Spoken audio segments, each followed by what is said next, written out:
주영진의 뉴스 브리핑 정치 여담 야담. 오늘은 한동훈 법무부 장관 이야기로 시작을 해보도록 하겠습니다. 오늘 오전 법사위에서 민주당 의원들의 질문에 국민의힘 의원들의 질문에 이런저런 대답했습니다. 그 전에 오늘 법사위에 출석하기 전에 기자들의 질문을 받았는데요.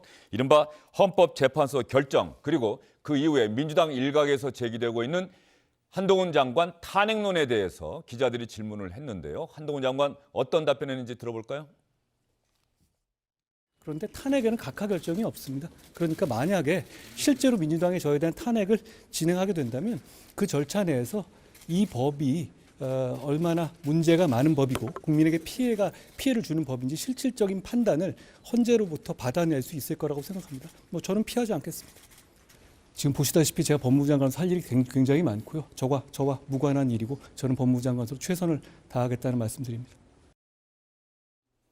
예. 한동훈 장관은 또 헌법재판소 결정을 부정하는 것은 상권 분립의 근간을 흔드는 것 아니냐. 이렇게 헌재 결정에 대해서 비판적인 의견을 낸 한동훈 장관, 국민의힘에 대해서 비판적인 생각을 밝히고 있는데 이 질문을 받고 한동훈 장관이 또 어떤 내용의 답변을 했는지도 들어보도록 하겠습니다. 제기하는 게 상권 분립의 근간을 흔드는 행위다라고 비판이 나오니까 그 부분에 대해서는 어떻게 생각하세요? 법무부 장관은 헌법재판소의 결정에 존중합니다. 그 뜻은 제가 법무부 장관으로서 그 결정의 취지에 맞게 법 집행을 하겠다는 취지입니다. 그렇지만 많은 국민들과 많은 법률가들의 생각과 같이 저는 그 결론에 공감하지 않습니다. 그러니까 고발인 이의신청권이 폐지되게 되면 앞으로 성남FC 같은 사건 그리고 장애인이나 아동에 대한 피해를 공익고발한 사건을 경찰에서 불송치될 경우 검찰에서 아무런 스크린을 거치지 않고 사장되게 될 겁니다. 대단히 큰 피해죠. 그리고 그걸 폐지해야 될 어떤 공익적 목적을 설명을 들은 바가 없습니다. 제가 물어봤거든요. 왜 없애야 되느냐. 아무도 거기에 대한 답을 한 분이 없죠. 그 부분에 대해서 저 헌법재판소가 이렇게 내용에 대해서 판단하지 않고 각하해서 사실상의 면죄부를 준 것에 대해서 대단히 안타깝게 생각하고요. 도대체 깡패, 마약, 무고, 위증 사건을 국민을 위해 수사하지 말아야 될 공익적 이유가 도대체 뭡니까? 왜 도대체 원래대로 회복돼야 되는 거죠? 그 시행령 개정 이후에 깡패, 마약, 위증, 무고 사건에 대한 수사가 본격화되고 많이 지금 개선되고 있지 않습니까? 그게 국민의 공익에 도움이 되는 것이고요. 저는 왜 그걸 없애야 하고 왜 국민을 범죄에 노출시켜야 하는지 오히려 묻고 싶습니다. 네, 한동훈 장관 기자들의 질문에 대한 답변 거침이 없습니다. 여러분은 어떻게 생각하셨습니까? 김병민 국민의힘 최고위원, 이소영 더불어민주당 의원과 이야기를 이어가도록 하겠습니다. 어서 오십시오. 안녕하세요. 자, 김병민 최고위원 당선되고 나서 처음으로 출연하신 거죠? 네, 오랜만에 왔습니다. 전당대회 한번 경험했더니 어떤 생각이 들던가요? 전국을 다니면서 선거 치르는 건 참 어려운 일이라는 생각이 들고요. 또 그만큼 무게감이 남다르다는 생각도 있습니다. 특히 집권당의 최고위원이 된 만큼 정부 성공을 위해서 열심히 일하라는 뜻으로 알고 최선을 다해 노력하겠습니다. 예. 응원하고 성원하는 목소리 말고 좀 비판하는 이야기도 많이 들어보셨습니까? 다양한 목소리들이 많이 들었습니다. 그 모든 일들이 다 결국은 특히 전당대회는 책임당원들을 중심으로 했던 당원들의 대회였기 때문에 윤석열 정부를 어렵게 정말 정권 교체를 했고 그 이후에 국민의 기대감을 바탕으로 정부를 성공하라는 한 목소리였기 때문에 다양한 목소리 꼭 정부 성공 위해서 열심히 반영하겠습니다. 예, 김병민 최고위원의 전당대회를 경험한 그 소회를 한번 들어봤습니다. 이소영 의원께 한동훈 장관 이야기를 길게 들려드렸으니까 이소영 의원이 어떻게 들으셨는지 한동훈 장관에 대해서 또 비판적인 생각이 드셨을 것 같은데. 한마디로 말씀드리면요. 그 각각의 범죄에 대해서 누가 수사권을 가질지 하는 문제는 법무부 장관이 결정하는 문제가 아닙니다. 우리나라 헌법과 법률에 따라서 국회가 그 수사권의 배분과 범위를 결정하게 되어 있는 것이고요. 지금 검찰, 경찰, 해경, 군검찰, 특검 이렇게 다양한 수사의 주체가 있을 수 있고 공수처도 있는데요. 이 안에서 수사권을 배분하는 것은 국회인 것입니다. 왜 마약이나 공직자 범죄에 대해서 검찰이 직접 수사를 하지 못하느냐 그 이유를 들어본 바 없다라고 했는데요. 사실 그렇지 않고 지금까지의 수사권 재조정에 대한 많은 논의에 있어서 수사의 공정성이나 효율성을 담보할 수 있는 주체가 누구인 것이냐 또는 인권 침해를 바로잡으려고 하면 수사와 기소권이 어떻게 분리돼야 되는 것이냐 하는 많은 논의들이 있었습니다. 여기에 대해서 지금 헌재의 결정이 아주 명확하게 검찰이 가지고 있었던 수사권은 입법에 의한 것이고 그것은 국회에서의 입법적인 절차에 따라서 조정될 수 있는 것이다라는 판결이 나왔음에도 불구하고 계속해서 왜 이걸 검찰이 하지 못하냐, 계속하겠다라는 입장을 표명하는 것은 저는 대한민국 법무부 장관이 법치주의를 완전히 부정하고 유린하는 것이다. 이런 태도는 맞지 않다. 이렇게 생각을 합니다. 예. 한동훈 장관의 논리는 그런 것 아니었을까요? 저희가 이 시간에도 헌재 결정을 전해드리면서 했던 이야기인데 절차적인 데는 문제가 분명히 있었다. 국회의원의 입법권 표결권 침해한 것 많다는 의견이 더 많았어요. 네. 그렇지만 그렇다고 해서 이 검수완박법의 효력까지 무효가 되는 건 아니다. 그래서 이 두 개의 결정이 서로 상충되고 논리적 일관성이 떨어진다. 절차에 문제가 있는 법이 효력이 그대로 유지된다는 게 말이 되느냐. 아마 이런 이야기를 한동훈 장관이 해서 또 민주당이 비판하고 있는 것 같은데. 그거는 법률가로서 전혀 할 수 없는 주장이라고 생각을 합니다. 절차에 위법이 있다고 해서 모든 행정행위나 입법행위가 무효가 되나요? 전혀 그렇지 않습니다. 무효가 되려면 중대하고 명백한 하자가 있어야 하는 것이고요. 특별한 사정이 있어야 되는 것이고요. 지금까지 과거에 정말 일일이 열거하기도 어려운 이명박 정부 때 미디어법 처리를 포함해서 많은 경우에 절차적인 위법이 있었다고 하더라도 기왕에 입법이 돼서 공포까지 된 법률이 무효로 돌아가는 거는 굉장히 특수한 상황이다. 이거를 한동훈 장관이 모르고 얘기하는 건 아니라고 생각을 합니다. 지금 헌재 판결이 이렇게 나왔음에도 불구하고 거기에 뭐 정치 재판소니 뭐니 뭐 여러 가지 토를 다는 것은 저는 국민의힘과 한동훈 장관이 이 헌재 헌법재판을 청구한 주체 아닙니까? 네. 민주당이 청구하라고 시킨 것도 아니고요. 그럼 어떤 헌법재판을 청구했다라고 하는 것은 거기에 대해서 어떤 결론이 나오더라도 설사 내가 마음에 들지 않는 결론이 나온다고 하더라도 그것을 수용한다라는 의사표시로서 그걸 청구한 것인데 기왕에 청구하고 본인들이 마음에 들지 않는 결론이 나오고 나니까 재판부의 구성부터 시작해서 헌법재판소 자체를 공격하는 이런 부분은 헌재와 싸우는 것은 정부 여당의 역할이 아니다. 이렇게 말씀드리고 싶습니다. 자, 이소영 의원이 한동훈 장관의 인식에 대해서 상당히 강하게 비판을 해주셨는데 김병민 최고위원은 어떠한 논리로 또 이야기를 하시겠습니까? 헌재의 결정을 존중한다고 이야기를 했죠. 대한민국 헌법재판소는 대한민국 사회 갈등이 있게 될 때 그 마지막 갈등을 조정하는 최후의 보루가 돼야 됩니다. 하지만 9명 재판관 중에 5대4 또 때로는 4대5로 첨예하게 갈등 국면이 있었던 상황에서 최종적인 조정이 되었는지에 대해서는 여러 전문가들마다 의견이 엇갈립니다. 더군다나 법사위에서 민영배 의원의 꼼수 탈당 등 명백하게 불합리한 또 위법한 행위들이 발견됐음에도 불구하고 문제가 있음을 지적하고 하지만 법률의 효력은 인정한다고 정리를 해놨기 때문에 이른바 국회 선진화법이 만들어지게 된 법의 취지를 제대로 반영하지 못했던 국회 상황을 있는 그대로 보여주게 된 상황이거든요.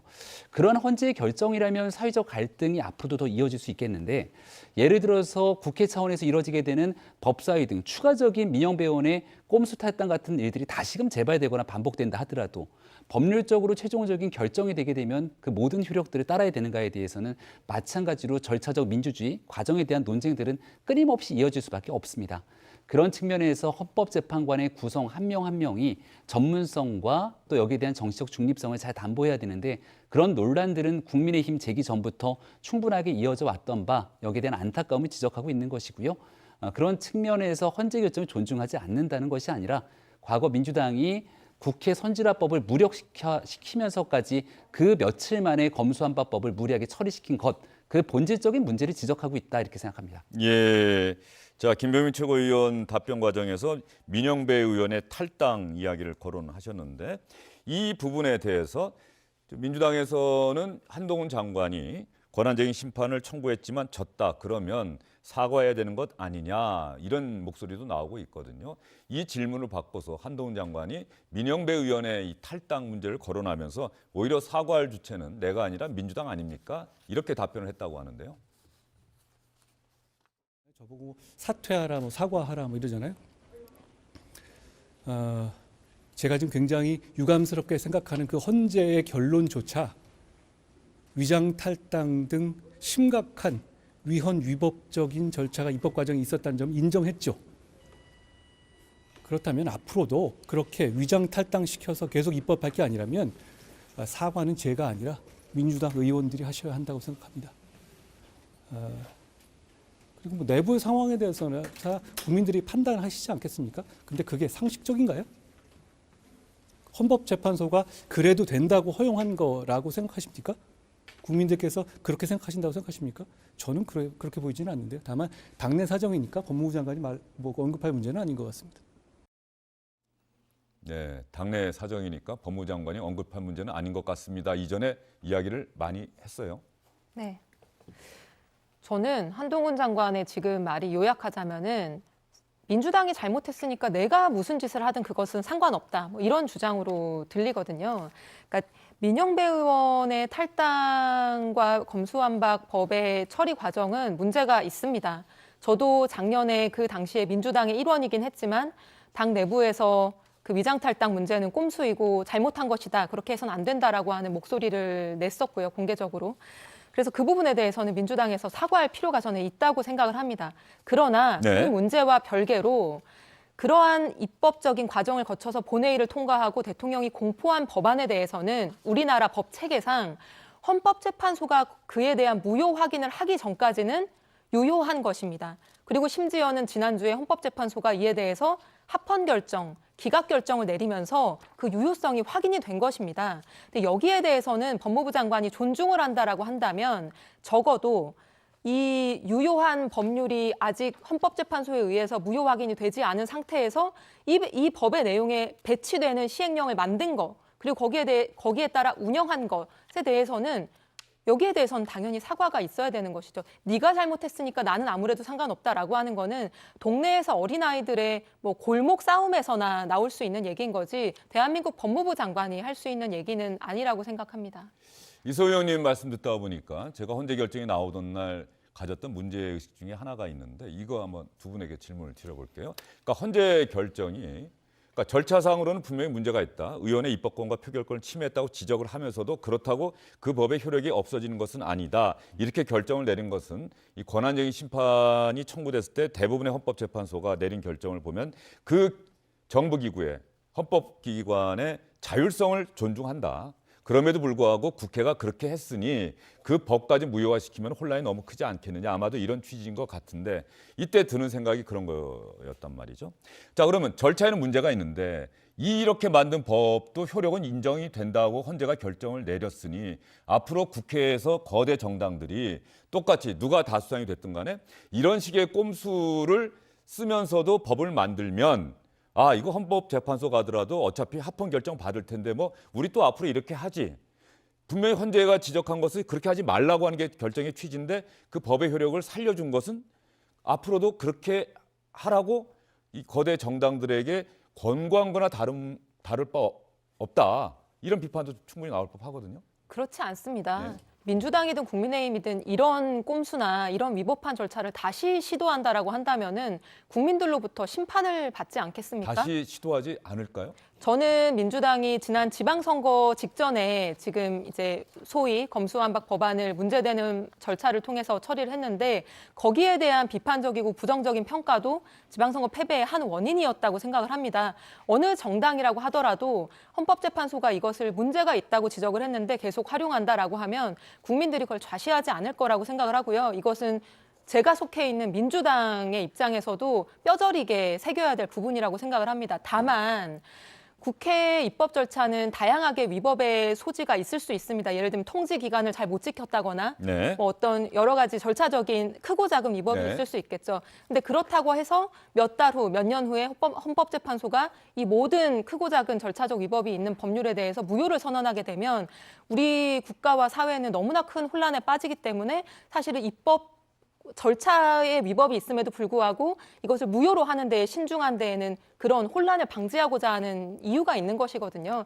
그래서 헌재가 이번에 많은 숙고와 뭐 논란 그리고 팽팽한 어떤 논쟁 끝에 위법은 인정하면서도 그 효력은 유지를 해줬기 때문에 효력이 유지된 이 검수완박 법에 대해서는 존중을 하면서도 이 위법 사항에 대해서는 정치권 특히 민주당이 특히 거기에 대해서는 성찰하고 반성하고 국민들께 사과해야 되는 문제라고 생각을 합니다. 예, 저는 단순한 문제인 것 같습니다. 민주당도 사과를 해야 될 사안이다. 다만 이번에 이런 일이 생길 수밖에 없었던 게 민주당은 추진하고 국민의힘이 결사 반대하고 그러면서 이것을 법사위를 우회하는 지금 이런 일들이 많이 있잖아요. 앞으로도 뭐 다음 국회의원 선거 끝나고 나서 또 그때 일당이당이 결정이 될 텐데 그때도 또 제1당이 추진하는 법안을 제2정당이 강력하게 결사 반대를 하면은 야, 법사위를 어떻게 피해갈까? 또 이러다가 보면 이런 식의 과정들을 거치는 입법이 나오지 말란 법이 없다. 그런 우려를 국민들이 하고 있다. 이소영 의원님의 주장처럼 민주당 지도부가 이야기를 좀 했으면 이런 논란 자체가 성립이 안 될 겁니다. 하지만 민주당 지도부는 그에 대한 결기를 보여주지 않았고 민영배 의원은 꼼수 탈당 논란에도 불구하고 본인의 복당 의지를 얘기하고 있지 않습니까? 심지어 더 나아가서 민주당이 복당을 적극적으로 추진해주면 좋겠다라는 이야기들까지 나오고 있는 상황이어서 이를 지켜보는 국민들 입장에서는 전혀 반성의 기미가 없구나 생각하게 되죠. 말씀 주신 것처럼 사실상 안건조정위원회라고 하는 그 기구들이 있습니다. 국회 선진화법을 바탕으로 여야 간의 대치 국면 합의가 잘 되지 않더라도 최장 330일 기간 동안 국회 내에서 수기하고 토론하라고 만들어진 제도가 국회 선진화법의 근본적인 취지죠. 과거로 돌아가 보게 되면 국회의 다수 의석을 민주당이 점하고 있는 상황이기 때문에 지난번 검수안박법도 윤석열 대통령 취임하고 나면 거부권 행사할까 봐 그 전에 뚝딱 정리해서 처리하라고 이 모든 것들 무력화시킨 것 아닙니까? 그럼 그때 6월 1일 지방선거에서 참패를 겪고 난 다음 민주당이 이른바 국민들로부터 이 일에 대한 반성을 했다면 그 뒤로 나오게 된 다음 이와 유사한 일들을 반복하면 안 될 텐데 마찬가지로 민주당 출신의 무소속 의원들을 이 안건조정위원회에 집어넣으면서 사실상 법의 효력을 무효화시키는 것 같은 일들이 반복되고 왔습니다. 만약에 이소영 의원님처럼 이 문제에 대한 철저한 반성이 있다면 국회 내에 있는 법을 만드는 게 국회의원의 역할이기 때문에 국회 선진화법 조정해야겠죠. 이러한 꼼수 탈당 그리고 위장 탈당 등으로 이른바 무소속을 형해화시키지 않도록 하게 되는 의지를 최소한 보여야 되는 일들이 선행돼야 되지 않을까라고 말씀을 드리고 싶습니다. 예, 알겠습니다. 자, 그러면 법사위에 참석하러 가는 길에 한동훈 장관이 기자들의 질문을 받고 대답한 이야기를 여러분께 상세하게 전해드렸는데 이제는 오전 법사위에서 한동훈 장관이 의원들의 질문을 받고 했던 이야기. 먼저 민주당 김승원 의원과 한동훈 장관의 질문과 답변, 기자들의 질문을 받고 한 이야기와 비슷한 답변을 한동훈 장관이 했는데 이번에는 질문의 주체가 민주당의 김승원 의원이었습니다. 헌재 선고 취지를 보니 그 법무부 장관은 수사권과 소추권을 직접 행사하지 않아서 청구인 적격이 없고 각하 판정을 했는데 이 부분에 대해서 장관은 일단은 공직자니까 인정을 하시겠죠? 헌법재판소 결정은 다툴 방법이 없습니다. 네, 그리고 존중하고 맞겠죠. 거기에 기반해서 법률을 집행할 것입니다. 뭐 장관께서 요거 좀 오판을 하신 건지 아니면 어떤 다른 이유가 있어서 그런 건지 요 부분에 대해서만큼은 국민에게 일단은 좀 사과해야 되지 않겠습니까? 네. 헌법재판소 9분 중에 4분께서 검사의 청구인 적격도 인정하셨습니다. 그래서 사과는 제가 할 것이 아니라 이번 밀어붙이신 민주당 의원들께서 하셔야 된다고 생각합니다. 사과할 의향이 없다라는 말씀인 거죠? 제가 사과할 문제가 아닙니다. 사과할 문제가 아니다. 큰일 났네요. 알겠습니다. 그러면은 검찰청법과 어쨌건 형사소송법이 지금 이제 유효로 확정이 된 거 아닙니까? 시행령을 좀 바꿔야 될 것 같은데 그 점에 대해서는 어떻게 생각하십니까? 저는 오히려 국민을 범죄로부터 보호하기 위해서 그 시행령을 지키는 것이 더 중요해졌다고 생각합니다. 저는 왜 도대체 깡패, 마약, 무고, 위증 수사를 못하게 되돌려야 한다는지 그 이유를 오히려 묻고 싶습니다. 자, 앞부분은 기자들의 질문에 답변한 것과 마찬가지로 민주당이 사과해야 될 사안이다. 내가 사과할 게 아니라. 그런데 후반부의 그 시행령 부분에 대한 질문. 이게 아마 오늘 민주당도 상당히 강하게 문제 제기하는 건데 결국 한동훈 장관이 장관이 된 이후에 시행령을 통해서 사실상 검수안박법을 무력화시켰다라고 하는 주장을 민주당이 하고 있는 것 아니겠습니까? 한동훈 장관이 도대체 이런 수사를 검찰이 못하게 하려는 이유가 뭡니까? 이게 지금 헌재의 결정에 합치되는 것이냐, 시행령으로 그 수사권을 계속해서 유지해 나가는 게 이런 지적은 충분히 나올 법한데 말이죠. 네, 그게 과거부터 있었던 논란이죠. 국회에서 법을 제정하는데 그 법에 대한 제정 취지가 있는데 정부가 만드는 시행령이 법의 취지를 다소 왜곡하거나 틀어서 이 내용들이 조금 배치가 되게 되는 부분들, 이건 과거에 같은 당내에서도 문제들이 있었던 일이기도 합니다. 근데 그 내용들을 가만히 들여다보게 되면 그러면 국회 내에서도 마찬가지로 법률을 제정할 때 애당초 있었던 법의 취지에 맞게 제정이 돼야 되는 것 아닙니까? 국회 선진화법이 제정됐던 근본적인 취지가 있는데 선진화법의 취지를 갖고 틀고 왜곡해서 위장탈당 등으로 법을 있는 그대로 막무가내로 만들어버리게 되면 그 법의 효력은 어찌됐든 간에 가결됐으니까 인정한다는 게 헌재 판단입니다. 여기에 대한 법률을 위배하면서 시행령을 만들 수 없을 텐데 그 법률의 범위 내에서 시행령이 만들어졌을 때 법의 취지가 꼭 맞아떨어지지 않는다고 해서 그 시행령을 무력화시킬 수 있겠는가? 똑같은 일들이 반복될 거라고 생각되거든요. 그렇기 때문에 법을 만드는 과정에서는 보다 많은 절대 다수의 의사를 들어가면서 합리적인 토론이 진행돼야 된다는 점인데 그 내용들이 있지 않는 상태에서 계속 같은 논란들이 반복되고 있다는 생각이 들고요. 최종적으로 검찰이 갖고 있는 수사권 이 내용들을 박탈하게 되는 심각한 과거의 제도를 틀어가는 법안이라면 충분한 수기, 토론 과정 없이 무리해서 밀어붙였던 과정들이 현재의 갈등 구조로까지 이어지는 것은 아닌가 생각합니다. 제가 한 말씀 드려야 되겠는데요. 당연히 제가 질문 드려야죠. 네. 지금 선진화법을 위반한 이제 부분은 절차적인 말씀을 주신 건데 검찰청법에 대한 내용적인 부분을 좀 들여다보자면은 작년에 통과된 법은 이렇습니다. 그 과정이야 절차는 일단 차치하고서라도 기존의 부패, 경제, 공직자, 선거 등등 총 6개의 중대범죄를 검찰이 직접 수사할 수 있도록 하는 게 검찰청법이었는데 작년에 국회가 입법을 통해서 부패와 경제를 제외한 공직자, 선거 이런 뭐 마약 이런 것들은 물론 마약은 이제 그 이전에 분리가 된 것이지만요. 다 경찰이 1차 수사권을 가지도록 조정을 했다는 말입니다. 그런데 한동훈 법무부 장관이 장관으로 들어오고 나서 그때 빠진 공직자나 선거범죄 같은 것들을 다 부패범죄로 시행령에 넣었습니다. 그래서 실질적으로는 입법 과정에서는 당연히 부패 경제 두 가지 카테고리 말고는 다 경찰이 1차 수사라고 검찰은 보완 수사만 하는 것이 효율적이고 공정하다 등등 이런 토론을 통해서 그러한 법안을 만든 것인데 이 법의 취지를 완전히 무색하게 하는 시행령을 만든 것입니다. 근데 우리가 중학교, 고등학교 사회 시간에도 배우는데요. 정부가 만드는 시행령이라고 하는 거는 법을 구체적으로 집행하는 단계에서 세부적인 내용을 규정한 것일 뿐이지 그 법률의 테두리를 벗어날 수 없다라고 하는 거는 상식 중의 상식이고 기본 중의 기본입니다. 그렇죠. 명령이나 규칙은 상위법인 법의 테두리 안에 법의 취지에 맞아야 되는 거예요. 그렇습니다. 예. 그리고 이번 헌법재판소 심판 청구를 한 법무부 장관이 한동훈 장관이 했던 그 청구 내용을 보면은 부패 경제 말고 나머지 범죄도 검찰이 수사권을 행사할 수 있어야 되는데 그게 헌법상의 권한인데 그것을 박탈했기 때문에 위헌이다 이런 청구를 했거든요. 그럼 이 모든 것을 종합해서 봤을 때 작년에 우리 국민 모두가 알고 계실 겁니다. 이 두 가지 부패와 경제 범죄를 제외하고 나머지는 검찰이 직접 수사를 하지 못하도록 하는 것이 이 소위 말하는 검수완박법, 검찰청법 개정안의 핵심적인 내용이었고 그게 이제 입법화되고 공포가 된 것인데 여기에 대해서 정반대, 나머지 모든 제외한 범죄들을 다시 검찰이 부패 경제라는 어떤 미명하에서 수사를 할 수 있게끔 하는 거는 이 법의 테두리를 완전히 벗어난 것일 뿐만 아니라 이 제도라고 하는 어떤 수단을 통해서 법을 유린하고 삼권 분립을 형해화하는 법무부 장관으로서는 할 수 없는 일을 한 것이죠. 여기에 대해서 왜 사과하지 않습니까? 이게 왜 본인이 사과할 일이 아닙니까?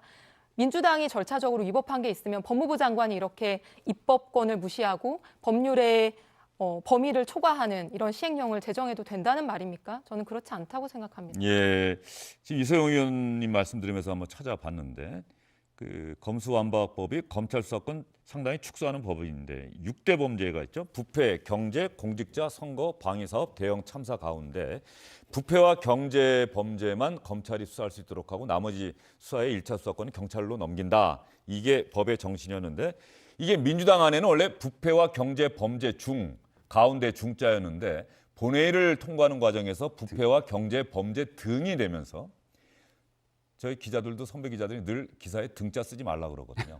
그런데 자꾸 쓰게 돼요. 그게 이 압축하는 효과가 있기 때문에. 근데 이 등이라고 하는 이 하나의 단어에는 너무나 많은 뜻이 담겨 있어서 바로 그 부분을 한동훈 장관 법무부가 등이라고 돼 있으니 공직자 범죄, 선거 범죄 뭐 이런 것도 부패와 경제와 연관이 돼 있는 사안은 검찰이 수사할 수 있도록 해도 되는 것 아니냐. 그렇죠? 그렇게 네, 나가는 그러니까 제가 거죠. 말씀드리는 게 그러니까 말씀하셨던 민주당이 만든 법의 취지대로 간 건 아닐 겁니다. 아마 취지는 그렇다 하더라도 법이 만들어진 법의 테두리를 벗어나서 시행령을 만들 수는 없는 것이겠죠.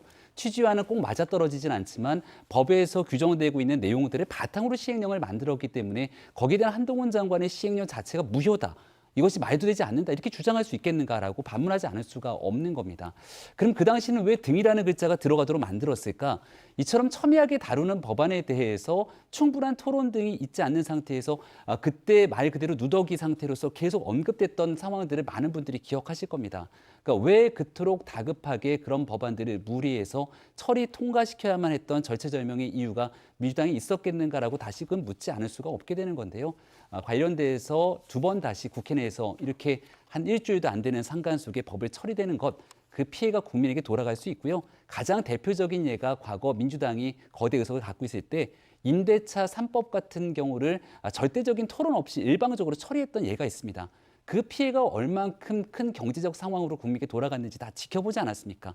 지금이라도 만약 이 시행령에 문제가 있고 법에서 주장하고 있는 등에 대한 문제가 있으면 국민의힘과 민주당이 같이 진지하게 국회 선진화법이 정리되어 있는 내용 아래서 토론하고 추가적인 법률 개정에 나서면 된다고 생각합니다. 네, 이소영 의원님 뭐 보태실 말씀 있습니까? 간략하게 해주시죠. 네. 예. 어떤 범죄에 대해서 검찰이 1차 수사 못하게 하자라고 하는 논의 끝에 법이 통과가 됐는데 네. 이 모든 것들을 등이라고 하는 한 단어 안에 넣을 수 있느냐 마느냐 지금 이제 한동훈 장관이 그런 주장을 하는 거잖아요. 이게 되게 웃긴 논쟁이라고 생각을 하고요. 저는 뭐 우리가 국문학 얘기를 하는 게 아니라 법에 대해서 얘기를 하는 거지만 예. 국어적으로 봤을 때도 법적으로 봤을 때도 이 4대 범죄가 직접 수사권에서 배제된 모든 취지와 과정들을 종합했을 때 그 등의 모든 범죄를 그 등이라고 하는 단어 하나, 글자 하나만 가지고 검찰이 다 할 수 있다라고 하면 검찰청법 4조가 전혀 필요가 없는 것이죠. 바보 같은 주장입니다. 예, 알겠습니다. 어쨌든 우리 국회는 법을 만들고 그 법을 집행하는 게 뭐 행정부고 이게 문제가 됐을 때 그 법을 해석하고 어떻게 적용해야 하는가를 그 판단하는 것이 법원이고 헌법재판소고 그런 것 같은데 말이죠. 알겠습니다. 자, 오늘 법사위에서 오전 법사위에서는 적어도 민주당 일각에서 한동훈 장관 탄핵 이야기가 나왔는데 민주당 의원들이 그 탄핵 이야기는 질문을 하지 않았습니다. 그랬더니 대신에 여당 의원들이 이 탄핵론, 민주당 일각에서 나오는 탄핵 요구에 대해서 한동훈 장관 탄핵론에 대한 질문을 던졌는데 한동훈 장관 어떤 답변했는지 들어볼까요? 법무부 장관이 법에 보장된 권한으로 제기한 권한쟁의 심판 청구는 또 시행령 개정안은 탄핵 사유냐, 여기에 대해서는 이중잣 대나 내로남불이라는 논란, 지적이 끊이지 않는데 여기에 대해서는 어떻게 봅니까? 저를 사퇴하라고 말씀하시는데요. 지금 만약에 이 결과가 4대 5가 아니라 5대 4였으면 이번 밀어붙이신 민주당 의원님들 다 사퇴하실 생각이었는지 저는 묻고 싶습니다. 이제는 재판을 청구한 것을 가지고 탄핵을 주장하고 있어요. 혹시 재판 처리 과정에서 헌법이나 법률 위반한 것이 있습니까? 장관으로서 책무를 다했다고 생각합니다. 위장 탈당 등 입법 과정에 동원된 편법, 꼼수를 하나하나 거론하기가 대단히 어려울 정도로 많습니다. 그리고 이 위법이 모두 인정됐는데 민주주의에 이건 부합하는 것입니까? 저는 국민들께서 열패감을 느끼실 거라 생각하고요. 저는 대한민국 국민이 이것보다 더 나은 민주주의와 법치주의를 가질 자격이 있다고 생각합니다. 저도 시간 내주십시오. 헌법재판소에서는 이번 결정은 시행령에 직접적인 영향을 미치지 않는다는 공식적인 입장을 냈습니다. 자, 헌법재판소 결정을 가지고 대통령과 한동훈 장관께서 사과를 하여야 한다 또는 한동훈 장관을 탄핵해야 한다. 그러면 작금의 이재명 대표는 뭘 해야 합니까? 뭘 해야 한다고 생각합니까, 장관님? 네? 재판과 수사에 성실히 응해야 한다고 생각합니다. 자, 꼼수 탈당이든 가전 꼼수 탈법을 저지르고 이렇게 절차적 민주적 정당성을 결여한 이런 법에 대해서 이 법이 무효가 아니다. 이렇게 하는데 그 속에 들어가 보면 수사 주체가 누구냐 이런 것도 중요하지만 이 신청권을 폐지한 이 법을 유효하다고 헌법재판소가 확인을 한 거예요. 맞죠? 그렇습니다. 실제 판단을 아예 안 하겠다고 한다면 어디서 답을 드려야 할지 국민들께서 상당히 안타까우실 것 같습니다. 이런 헌법재판소는 그야말로 자아편향적인 정치재판소이고 여기에 동참한 재판관들은 분명히 아마 법률가로서의 양심에 엄청난 가책을 느끼고 있을 수도 있겠다라는 생각을 해봅니다. 자, 오늘 현안 질의는 마치도록 하겠습니다. 네, 긴급 현안 질의 마지막 순서로 김도욱 법사위원장도 직접 질문을 했는데 뭐 이미 다 나왔던 이야기인데 말이죠. 보태실 말씀 혹시 있습니까?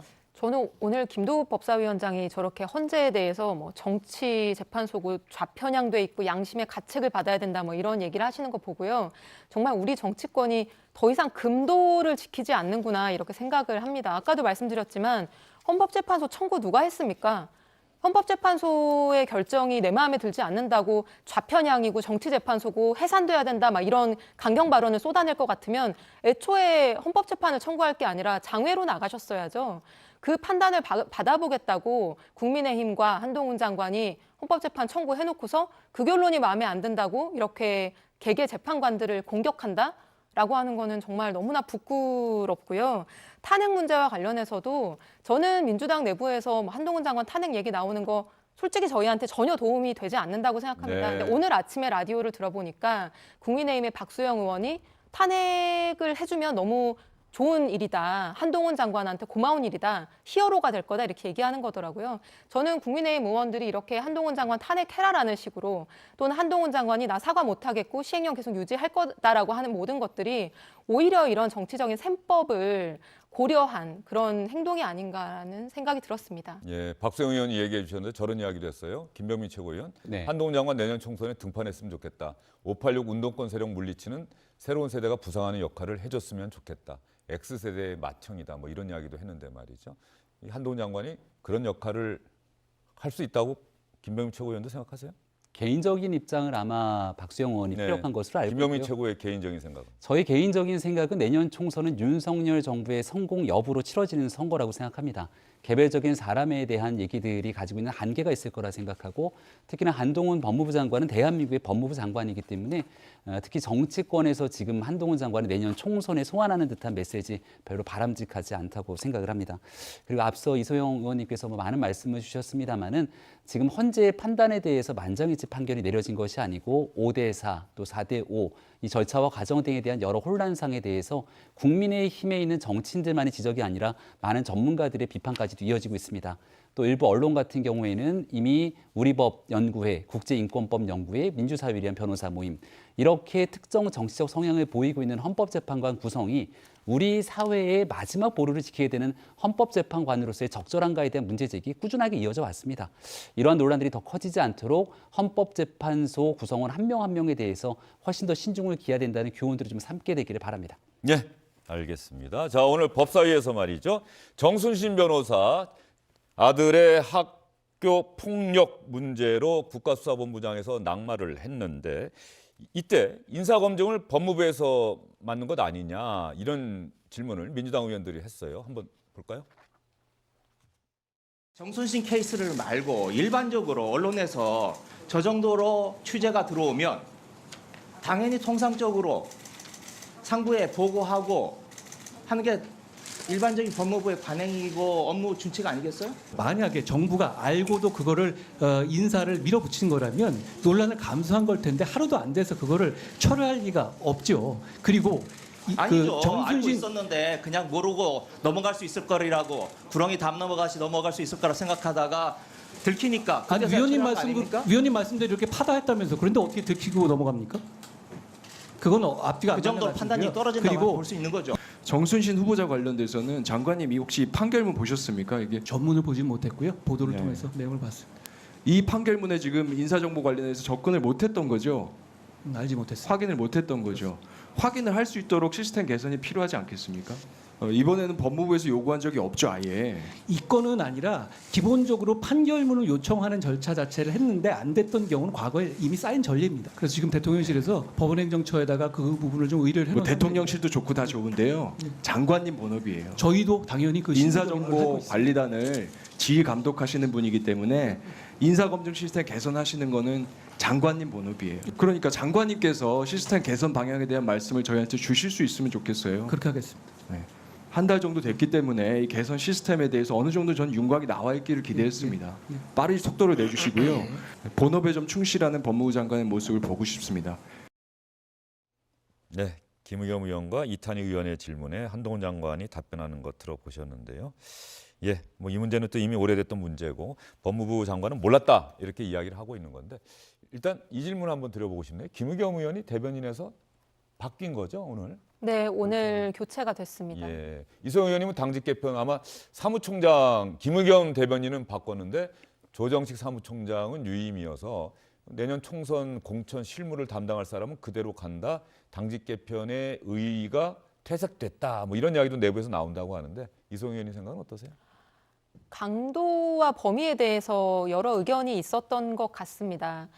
기본적으로 이제 가장 전면적이고 강도 높은 인적 쇄신을 이제 요구하셨던 분들은 사무총장을 포함해서 대표가 지명할 수 있는 지명직 최고위원 2자리 그리고 뭐 여러 다른 이제 부수적인 당직까지도 전면적인 쇄신이 돼야 된다라고 주장하신 분들도 계신데요. 근데 그거에 비한다라고 한다면 오늘 최고위원 이제 한 사람이 바뀌고 그리고 정책위 의장, 전략기획위원장 그리고 대변인단 일부가 바뀌었습니다. 그래서 이런 부분에 대한 평가는 좀 다양할 수 있다라고 생각을 하고요. 근데 다만 그 인적쇄신이라고 하는 것이 꼭 한 번에 이루어져야 되는 것은 아니고 그리고 또 그 내용과 향후에 이 새로 구성된 지도부 면면들이 어떤 정치를 펼쳐나가는지 이런 것들 좀 지켜보고 평가할 필요가 있다고 생각합니다.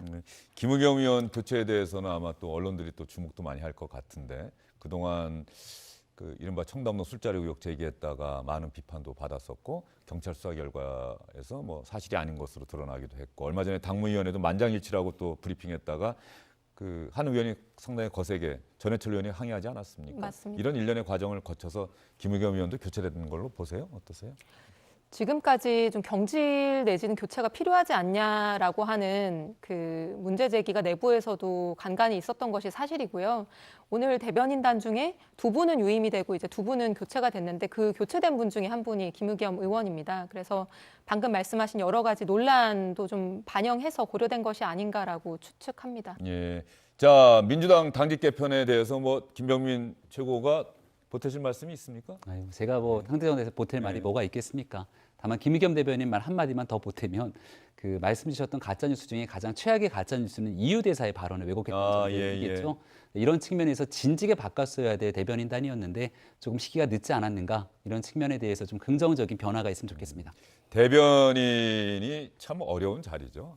자기 생각을 말한다고 한다면 아무런 문제가 없는데 자기의 생각이 아닌 당 대표, 당 지도부의 생각, 대통령실 같으면은 본인의 생각이 아닌 대통령의 생각, 뭐 이런 것들을 대신해서 전한다는 게 사실 쉬운 일은 아닌데 어쨌든 김의겸 대변인의 교체에 많은 또 정치부 기자들이 또 관심을 갖지 않을까 싶어서 그 말씀을 드렸고요. 민주당 관련 사항 이 영상 보고 이소영 의원께 질문 하나 딱 드리겠습니다. 이른바 이재명 대표 강성 지지층 개딸, 이 개딸 문제를 어떻게 할 것인가 당내에서 이런저런 이야기들이 계속 나오고 있기 때문에 저희가 만든 영상 한번 잠깐 보시죠.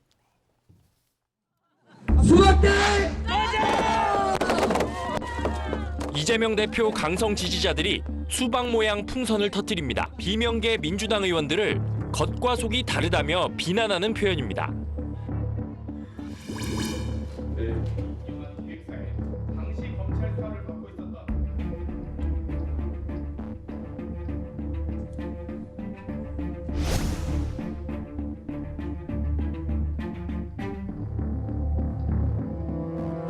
너는 왜 나와 생각이 달라? 라고 해서 막 색출하고 또 막 청원해가지고 망신을 주고 공격을 하면 우리 민주당 전체 민주 진영 전체가 사실은 점점 피해를 입는 거예요. 그 집안에 폭탄 던지는 거하고 똑같죠. 그래서 그런 거 있으면 신고도 좀 해주고 그러는 게 어떨까.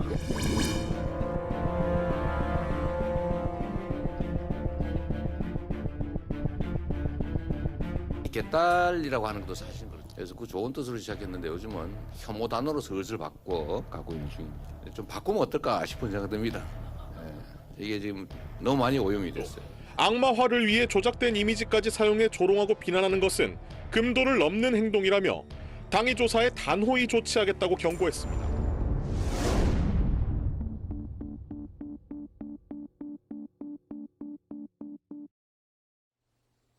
네, 유원욱 의원이 상당히 강하게 지금 반발하고 있는 사안인데 이소영 의원은 공격을 좀 받으시는 편이세요? 비판을 좀 받으시는 편이세요? 응원을 받으시는 편이세요?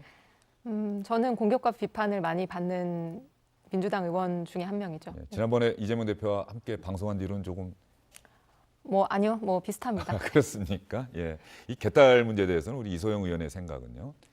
이게 그 개딸 현상이라고 하는 것이 문제다라고 이재명 대표나 여러 의원들이 얘기를 하니까 또 일각의 우리 민주당 의원들이 이분들이 당원이 아닐 수도 있고 등등 개딸이 누구냐 범위가 어디까지냐 이런 얘기로 논쟁을 좀 옮겨가던데요. 저는 그 민주당 내에 오래된 강성 지지층의 문화를 지금 우리가 줄여서 개딸 현상이라고 부르고 있는 것이고 그 분들이 여성이냐 남성이냐 2030이냐 당원이냐 아니냐 이건 전혀 본질적으로 중요한 문제가 아니라고 생각합니다.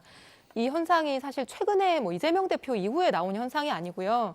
과거 지난 대선에서 문재인 후보와 관련해서 팬덤이 있기도 했었고 그 이후에 조국 장관과 관련해서 굉장히 거기에 대한 작은 비판도 이제 참지 않고 굉장히 공격으로 비화시키는 이런 팬덤도 있었고요. 계속해서 수년째 어떻게 보면 이제 제기되어 오는 문제입니다. 근데 저는 이걸 뭐라고 표현하든지 간에 개딸 현상이라고 하든 뭐라고 하든 이게 굉장히 민주당에 우려스럽고 때로는 해악적인 이유는 정당 내에서의 합리적 토론을 못하게 가로막기 때문입니다. 어떤 결론을 정해두고 그 결론에 조금이라도 다른 목소리를 내는 사람들은 반개혁 세력이고 국민의힘으로 탈당해서 가야 되는 사람이고 멸칭으로 수박이고 그렇게 낙인을 찍고 공격하기 시작하면 그 평상시 같으면은 자연스럽게 토론하고 얘기할 수 있는 문제들도 여러 번 다시 재고하게 되거든요. 네. 왜냐하면 굳이 불필요한 비판을 자초할 필요가 없기 때문에요.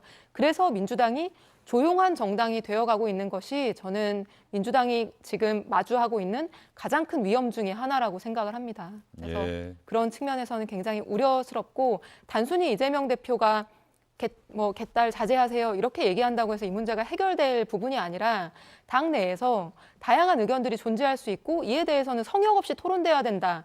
여기에 대해서 비판하거나 공격하는 행위는 매우 잘못된 것이기 때문에 우린 용인할 수 없다라고 하는 것들이 모든 의원들, 모든 정치인들 사이에서 공감대가 이루어져야지 바뀔 수 있는 문제라고 생각합니다. 알겠습니다. 이게 민주당 일이라고 국민의힘이 그냥 구경만 할 일은 아닐 거예요. 국민의힘에서도 얼마든지 일어날 수 있는 일이고 특히 총선 공천 과정에서 이 정도 지금도 이럴진데 총선 공천 때는 어떤 일이 벌어질까? 지지하는 정치인이 만약에 낙천한다 그랬을 때 또 어떤 일이 벌어질까? 이런 생각도 한번 벌써부터 들고요.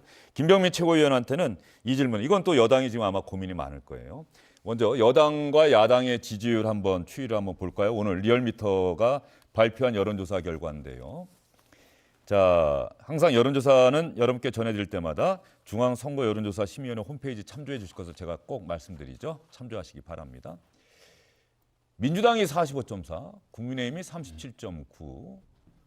국민의힘이 굳이 조금 긍정적으로 본다면 지난주보다는 소폭 상승하고 민주당은 소폭 상승했다. 그러나 0.5%포인트, 0.9%포인트, 1%포인트 정도는 사실 대단히 미미한 거라고 봐야 되는데 추세는 그렇다.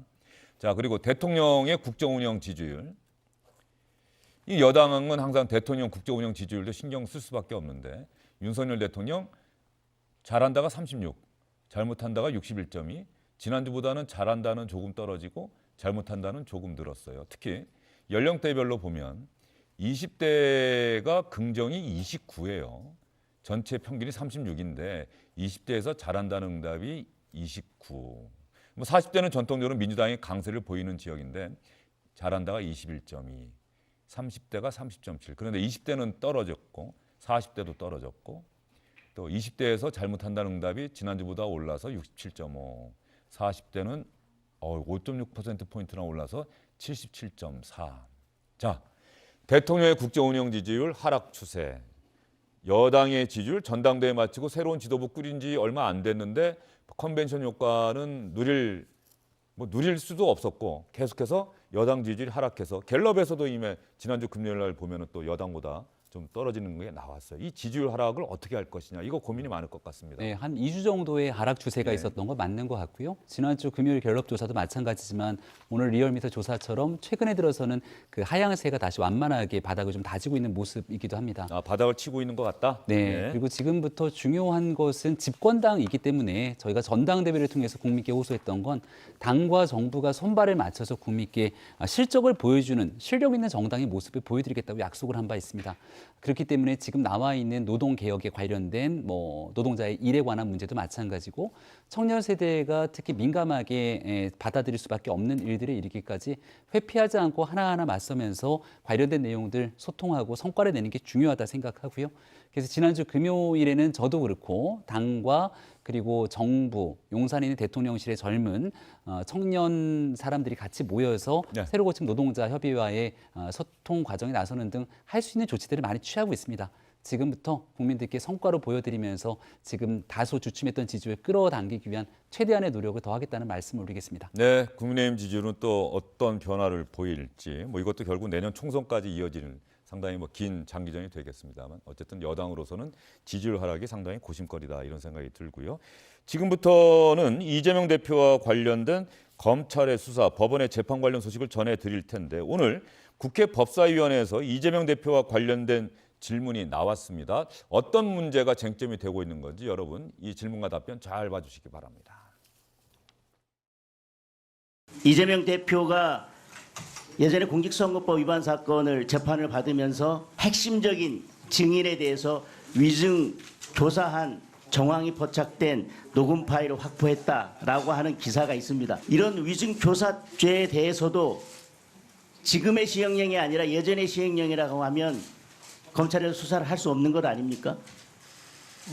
관련 사건으로 할 수는 있을지 모르겠습니다만 독자적 사건으로 위증을 검찰에서 수사하는 것은 과거의 시행령으로는 어려웠습니다. 그런데 위증이나 무고는 검찰 단계에서 확인할 수 있는 것이지 경찰 단계에서 확인할 수 없는 것이기 때문에 실질적으로는 위증 무고에 대한 수사는 막혀 있었고 지난 시행령 개정으로 상당 부분 개선되어 가고 있는 부분인데 그걸 왜 되돌려야 하는지 저는 모르겠습니다. 다시 시행령을 갖다가 돌리는 그런 조치를 취하는 게 마땅하지 않겠습니까? 왜 제가 말씀드린 깡패 위증, 무고 이런 거 왜 지금까지 다시 살아나고 있는데 이걸 왜 하지 말아야 되는지 저한테 설명해 줄 수 있겠습니까? 국민들께서 그걸 바라고 계신가요?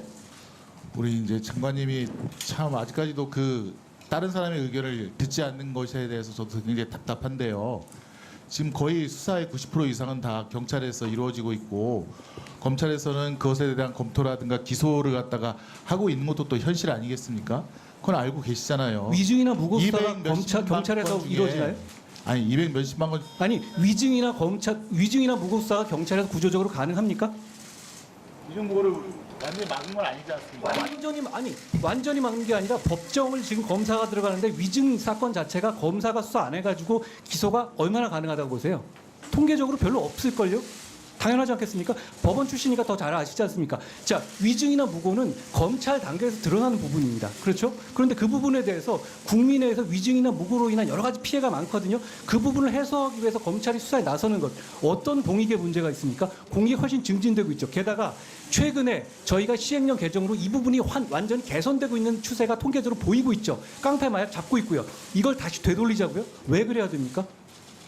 자, 수고하셨습니다. 위증무고 인지건수보다 상대방 당사자가 위증이라든가 고발을 해서 수사가 기시되는 경우가 훨씬 많지 않습니까?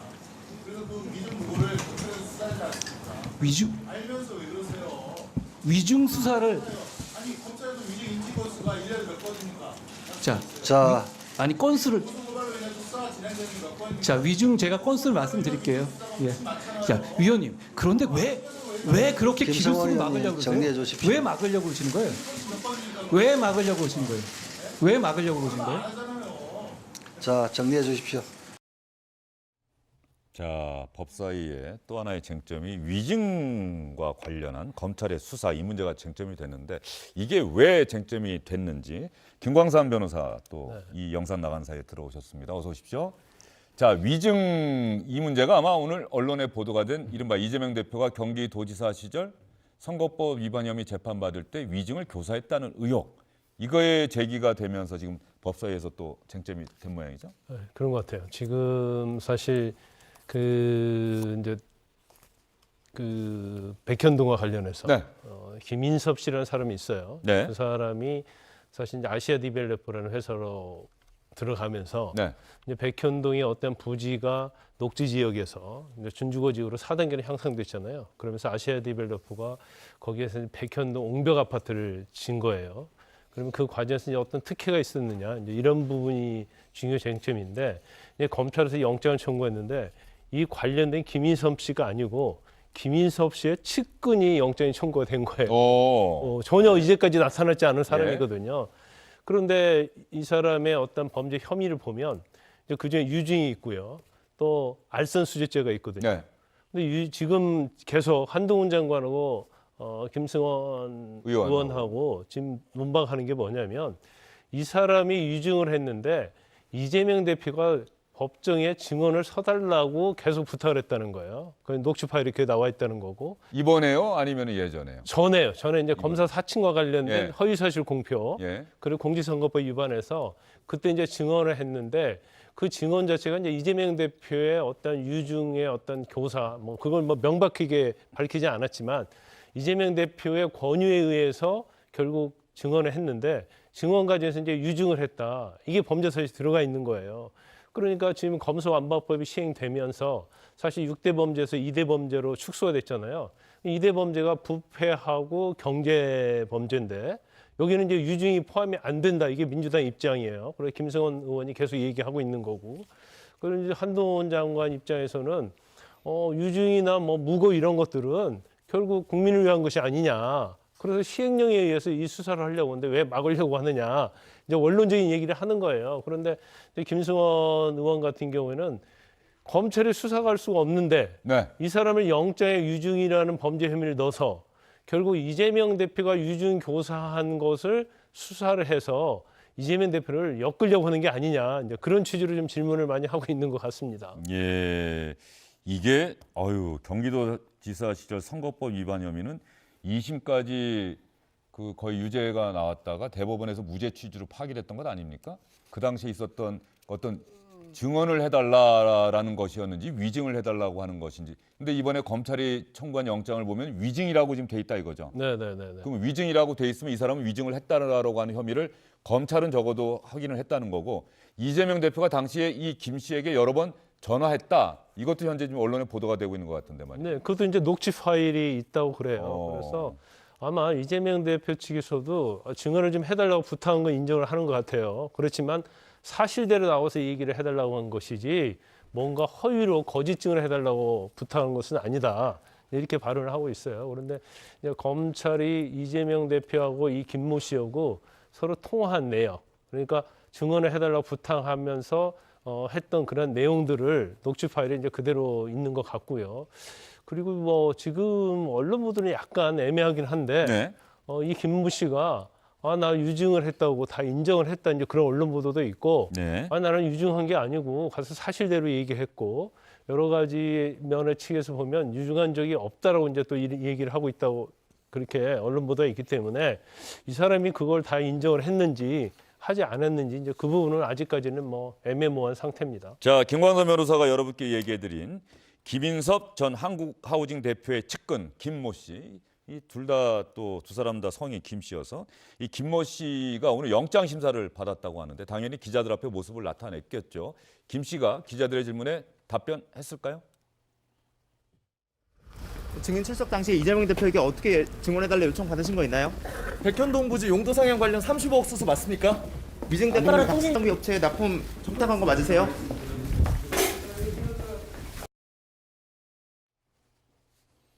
자, 뭐 특별한 답변을 하지 않았고 35억 받은 일은 없다. 그런데 이재명 대표가 오늘 기자들에게 또 이 질문을 받았는데, 기자들의 질문을 받고 이재명 대표는 검찰이 또다시 신작 소설을 쓰고 있는 모양인데 그래도 기초적인 사실은 좀 확인하고 하시는 게 좋겠습니다라고 답변을 했다고 하는데요. 김광선 변호사님. 예. 그러니까 이재명 대표는 나는 위증교사를 한 적이 없고 나와서 증언해달라고 요청을 했을 뿐이다. 진실을 말해달라고 요청했을 뿐이다. 그런데 그 김모 씨가 그 당시에 나와서 한 증언이 위증이다. 이거 어떻게 됩니까? 대법원 확정 판결까지 받았는데 그것과 상관없이 위증은 뭐 별도로 또 처벌이 가능한 모양이죠. 그렇죠. 예. 지금 그 공직선거법 위반에 대해서는 이제 두 가지 범죄 사실이 있어요. 하나는 이제 검사 사칭과 관련해서 나는 억울한 누명을 썼지 사칭하지 않았다는 부분하고 또 친형제 강제 입원과 관련된 부분이 있거든요. 같이 갔던 방송사 PD가 검사를 사칭한 거지 내가 한 게 아니에요. 그렇죠, 그렇죠. 네. 근데 지금 유증과 관련된 것은 검사 사칭과 관련해서 억울한 누명을 네. 썼다라는 내용과 관련된 거거든요. 그래서 이거 자체는 이제 1심, 2심, 3심이 전부 다 이제 무죄 선고한 사안이에요. 그렇지만 이번에는 그건 억울한 누명을 썼다는 것이 사실이냐 아니냐에 관한 거에 관해서 이 김모 씨가 가서 증언을 한 거거든요.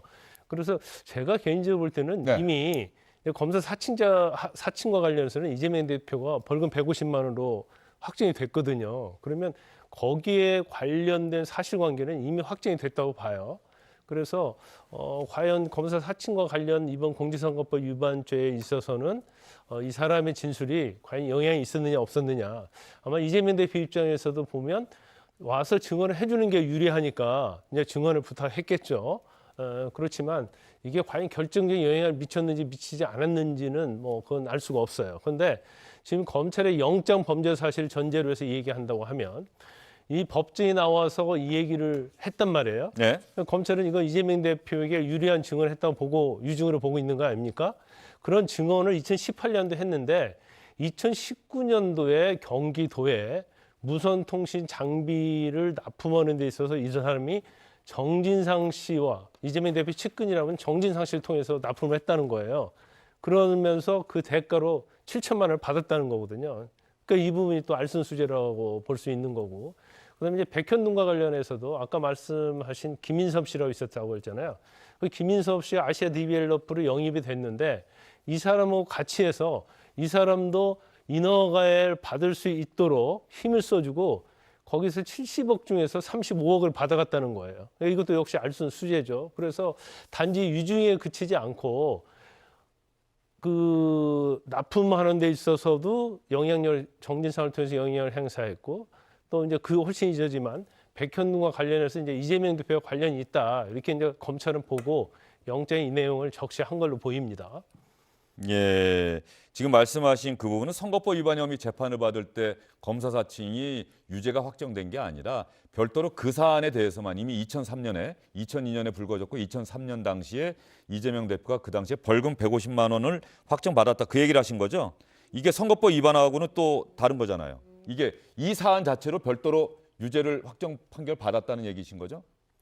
아니 검사 자격 사칭과 관련해서 이재명 대표가 이미 150만 원 벌금. 그러니까 제가 지금 그 말씀 이거 헷갈리면 안 된다는 얘기예요. 그러니까 좀 선거법 위반 재판 때 이게 유죄가 확정된 건 아니고 그렇죠. 그 전에 이 사안으로만 검사 사칭 혐의로만 예. 자, 이렇게 되면서 이 사람에 대해서 위증 혐의로 검찰이 구속영장을 청구했다라고 하는 것은 당시에 그 사람한테 이 김모 씨에게 전화를 해서 증언을 해달라고 요청한 사람이 이재명 대표인데 그러면 이재명 대표가 증언을 해달라고 한 그 자체가 위증을 교사한 것 아니냐 이렇게 아직까지 검찰이 그 단계까지 간 거는 맞습니까 아닙니까? 아니 단순히 이제 증언을 해달라고 했으면 그건 유증은 되지 않아요. 그러니까 형사 재판에 있어서도 자기에게 유리한 증인이 있으면 증인한테 전화 걸어서 나 재판 받고 있는데 좀 나와서 증언을 해달라고 이렇게 부탁할 수는 있는 거거든요. 그런데 만약에 뭐 전화를 통해서 아니면 지인을 통해서 이런 식으로 증언을 해달라. 근데 그게 허위라고 하면 유증교사가 될 수 있는 거예요. 그래서 언론 보도에는 녹취 파일이 있다고 하는데 이 녹취 파일에 그런 내용이 있는 것인지 아니면 검찰이 무엇을 근거로 해서 이 김모 씨의 영장 범죄 사실 이제 유증이라는 죄를 추가를 했는지 이제 그 부분은 뭐 아직 증거랄지 그런 것들이 나오고 있지 않기 때문에 확실한 건 알기 어렵습니다. 예, 이소영 의원님, 이재명 대표는 참 검찰이 신작 소설을 다시 시작한다. 대장동에 이어서 위증교사 신작 소설이다라고 하는데 그 김모 씨는 이미 위증 혐의로 사전영장이 청구가 됐다. 어쨌든 이재명 대표에게는 또 산 넘어 산이다. 뭐 이런 이야기가 나올 법한 상황인데요. 저는 사실 이 사건의 구체적인 내용은 잘 모릅니다. 기록을 본 것도 아니고요. 근데 다만 지금 검찰에서 흘러나오고 또 언론에서 보도하는 내용이 사실이 아니다라고 하는 이제 이재명 대표 비서실 쪽에서의 이제 해명 설명이 있는 상황인데요. 그러니까 언론하고 검찰에서는 이 김치라고 하는 분이 이재명이 누명을 썼다 이렇게 법정에서 증언을 했고 그게 이제 부탁을 받아서 한 위증이다 뭐 이런 취지로 지금 보도가 되고 있는데 실제로 아마 공판 조서를 등사해서 보면은 뭐 그것만 가지고도 당연히 확인이 될 문제일 텐데 이재명 대표 측에 따르면 그 김 씨라고 하는 분은 이재명이 누명 썼다 이런 지금 보도되고 있는 증언은 실제로 한 바가 없고 네. 오히려 그 변호사가 그렇게 몰고 가려고 협조해달라는 그런 상황 아니었냐라고 질문한 것에 대해서 이 김병량 전 시장의 성품상 그런 취지는 아니었던 것 같다. 그러니까 이 누명 쓴 거다라고 하는 거랑은 오히려 반대의 취지로 답변을 했다라고 지금 해명이 나왔거든요. 근데 네. 이거는 공판 조서만 봐도 알 수 있는 부분이기 때문에 이 해명 자체가 거짓일 거라고 저는 생각하지는 않습니다. 그래서 이 부분은 뭐 저도 정확한 어떤 사실관계는 잘 모릅니다만 조금 더 지켜봐야 될 것으로 보이고 아직 검찰이 얘기하고 있는 녹취 파일에 대해서도 내용을 아무도 모르기 때문에 지금 뭐라고 속단하기는 좀 어려운 게 아닌가 싶습니다. 김 변호사님, 공판이 그 기록이 남아 있습니까? 저거 당시 취재했던 기자들이 일일이 쳤으면은 이게 남아 있을 텐데 그 기자의 그 PC에는 노트북에 남아 있을 텐데 이게 법원에서 매번 공판 때마다 그 기록이 남아 있습니까? 그렇죠. 근데 법원에서 증인 신문을 하면 예. 증인 신문 조서를 작성을 해요. 예. 그래서 그것을 그거 이제 확인하면 되겠네요, 뭐 그러면. 그렇죠. 이제 예. 근데 그거 확인을 하는데 예. 지금은 그러면 어떤 얘기를 어떤 대답을 했냐? 예. 뭐 변호사나 검찰의 물음에 그거에 대한 당연히 본인이 어떤 대답을 했겠죠. 근데 그 대답을 한 내용이 허위냐 아니냐 그거에 따라서 이제 유증이냐 아니냐 예. 달라지기 때문에 대부분 이제 고소를 한다랄지 이제 검찰에서 인지를 할 때는 제일 중요한 것은 증인 신문 조서죠. 그래서 거기에 이 사람이 어떠한 진술을 했느냐 그게 객관적인 사실관계에 부합하느냐 부합하지 않느냐를 검토를 한 다음에 이제 유증 여부를 판단하기 때문에 근데 모르겠어요. 그 검찰에서 당연히 증인신문조서 입수해서 판단을 했을 거고 또 이재명 대표의 어떤 녹취록이랄지 아니면 전에 이제 검사 사격 사칭과 관련해서 이 확정된 판결이 있잖아요. 이제 그걸 다 비교해봤을 거예요. 그래서 이제 검찰의 입장에서는 이건 유증한 게 맞다 이렇게 판단을 했으니까 영장범죄 사실에 넣었을 거라고 보고 이걸 이제 자기 마음대로 넣고 빼고는 할 수 없죠. 네. 왜냐하면 더군다나 이 사건은 이재명 대표와 관련된 사건이잖아요. 그러면 이게 영장에 이러한 것들을 넣었을 때 어떤 돌아올 파장 네. 이런 것까지 생각했기 때문에 아마 검찰 입장에서는 굉장히 신중하고 면밀하게 검토했을 가능성이 크다 이렇게 봅니다. 김병민 최고는 이 뉴스 보시고 또 어떤 네. 생각을 하셨는지? 일단 이 인물 A 씨가 70억 돈 중에서 30몇 억을 받았다는 거잖아요. 그런 혐의다. 예, 네. 받았다고 지금 이제 결국은 영장 심사를 받게 될 텐데 국민들 지켜보시기에는 지방자치단체장이 갖고 있는 인허가권이 이런 방식으로 부정하게 누군가에게 혜택이 돌아간다. 상상하기 어려운 일들이 유독 당시 있었던 성남시에서 계속 일어나고 있는 일들에 대해서 의구심을 가지게 될 것이고 또 이 인사에 대해서 지금 이재명 대표가 전화를 했다라고 하는 측면들 이거는 부인하지 못하고 있는 상황 아닙니까? 그런 연결고리들이 왜 유독 이재명 대표가 성남시장 경기지사를 하고 난 뒤에 지금 시간이 지나고 나서 밝혀지게 되는 건지 굉장히 궁금해지는데요. 일단 영장 시사를 지켜보고 이재명 대표가 지은 죄가 있거나 문제가 있다면 추가적인 수사를 통해서 기소가 되고 재판을 받겠죠. 예, 알겠습니다. 사실 이재명 대표와 이 재판 관련해서는 오는 31일 유동규 전 본부장과 이재명 대표가 법정에서 처음으로 대면한다. 오는 31일 서울중앙지방법원 형사합의 34부 심리로 열리는 이재명 대표의 공직선거법 위반 혐의 재판에 유동규 전 본부장이 증인으로 출석한다. 한때는 측근이었는데 이제는 돌아섰죠. 과연 두 사람이 또 어떤 이야기 하는지 아마 많은 분들이 관심을 가지실 것 같습니다. 세 분 긴 시간 수고 많으셨어요. 감사합니다. 주영진의 뉴스브리핑 시청자 여러분.